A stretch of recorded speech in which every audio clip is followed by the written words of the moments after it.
वक्रतुंड महाकाय सूर्यकोटि समप्रभ निर्विघ्नं कुरु मे देव सब कार्येषु सर्वदा।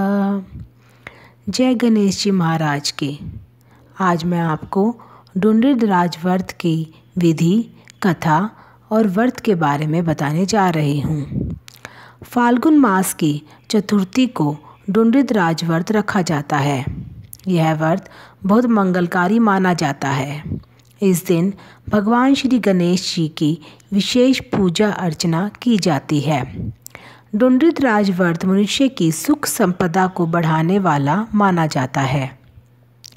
मान्यता अनुसार जो मनुष्य ढूंढिराज व्रत विनायक की नित्य आराधना करता है उसे कष्टों से मुक्ति मिलती है तथा मोक्ष की प्राप्ति होती है। ढूंढिराज व्रत की विधि। नारद पुराण के अनुसार ढूंढिराज व्रत करने वाले व्रती को विधि पूर्वक श्रद्धा भाव से गणेश पूजन करना चाहिए। इस दिन तिल से बनी हुई चीज़ों का गणेश भगवान को भोग लगाना चाहिए। इस दिन तिल से ही हवन करना चाहिए तथा ब्राह्मणों को भी तिल का भोजन करवाकर उन्हें तिल दान करना चाहिए। इस व्रत में व्रती को परिवार सहित प्रसाद रूप में तिल से बने लड्डुओं को ही खाना चाहिए। यदि संभव हो तो ढूंढिराज व्रत में सोने की गणेश मूर्ति बनाकर उसकी पूजा कर उसे श्रेष्ठ ब्राह्मण को दान देना चाहिए। ओम गं गणपते सर्वकार्य सिद्धि कुरु कुरु स्वाहा। यह गणेश जी का सबसे सरल और प्रभावी मंत्र है।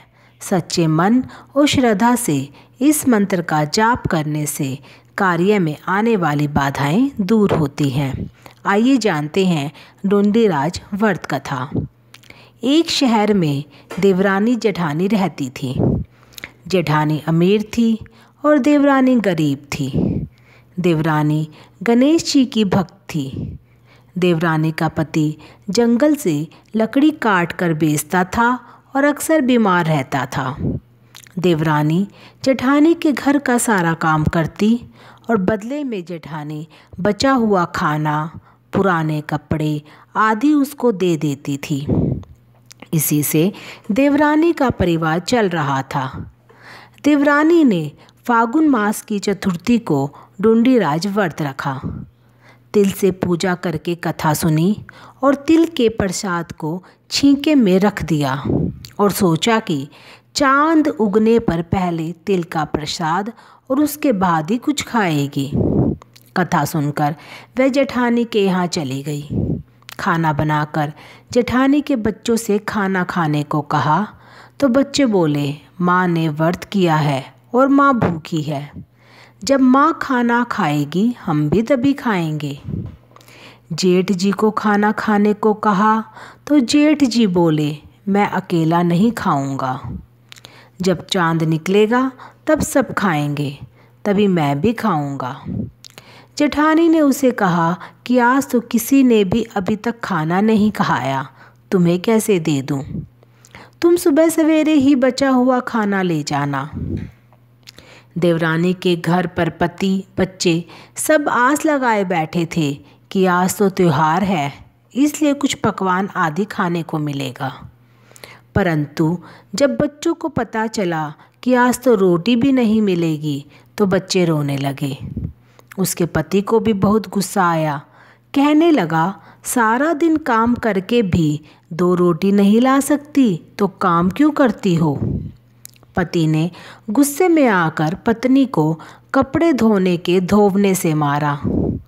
धोवना हाथ से छूट गया तो पाटे से मारा।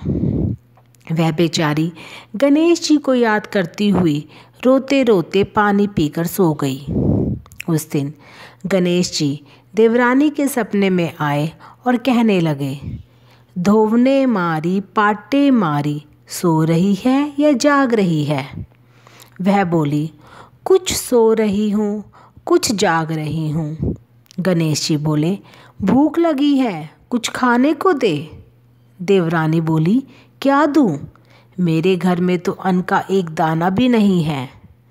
जेठानी बचा खुचा खाना देती थी, आज वह भी नहीं मिला।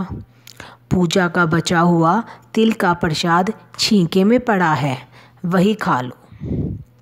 तिल का प्रसाद खाने के बाद गणेश जी बोले, धोवने मारी पाटे मारी, निमटाई लगी है, कहाँ निमटे।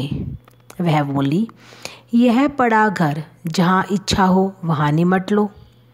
फिर गणेश जी बच्चे की तरह बोले, अब कहाँ पहुँचूँ।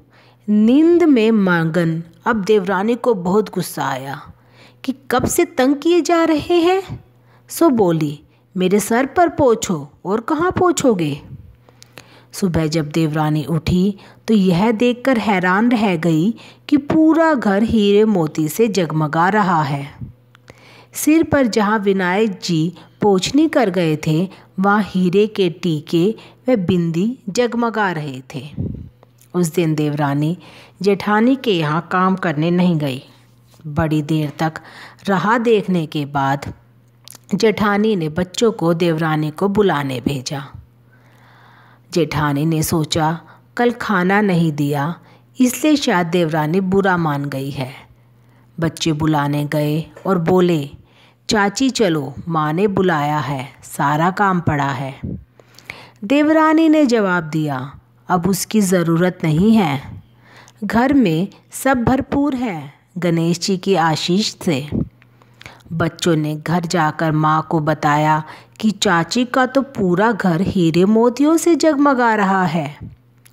जेठानी दौड़ती हुई देवरानी के पास आई और पूछा कि यह सब कैसे हुआ।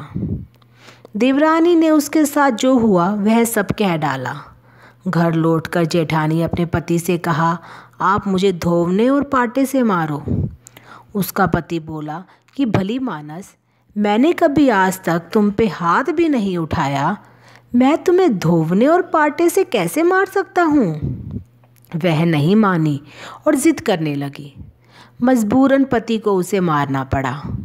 उसने ढेर सारा घी डालकर चूरमा बनाया और छीके में रख कर और सो गई। रात को विनायक जी सपने में आए और कहने लगे, भूख लगी है, क्या खाऊं।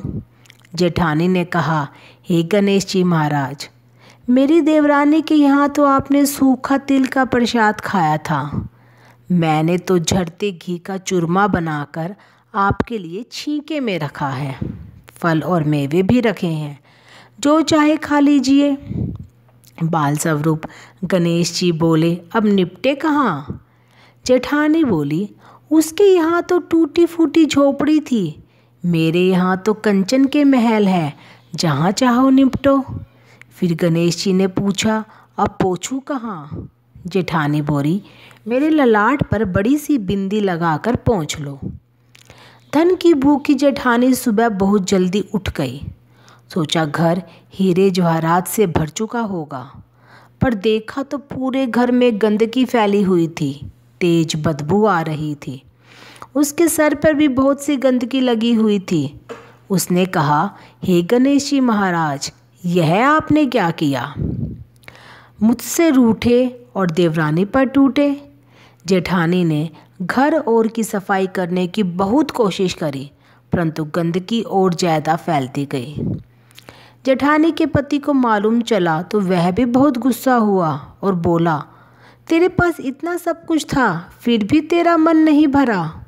परेशान होकर चौथ के गणेश जी से मदद की विनती करने लगी। गणेश जी ने कहा, देवरानी से जलन के कारण तूने जो किया, यह उसी का फल है। अब तू अपने धन से आधा उसे दे देगी, तभी यह सब साफ होगा। उसने आधा धन बांट दिया, किंतु मोहरे की एक हांडी चूल्हे के नीचे गाड़ रखी थी। उसने सोचा किसी को पता नहीं चलेगा, और उसने धन को नहीं बांटा। उसने कहा, हे गणेश जी, अब तो अपना यह बिखराव समेटो।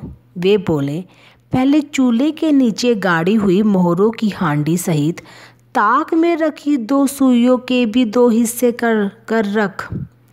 इस प्रकार गजानन ने बाल स्वरूप में आकर सुई जैसी छोटी चीज़ का भी बंटवारा किया और अपनी माया समेटी।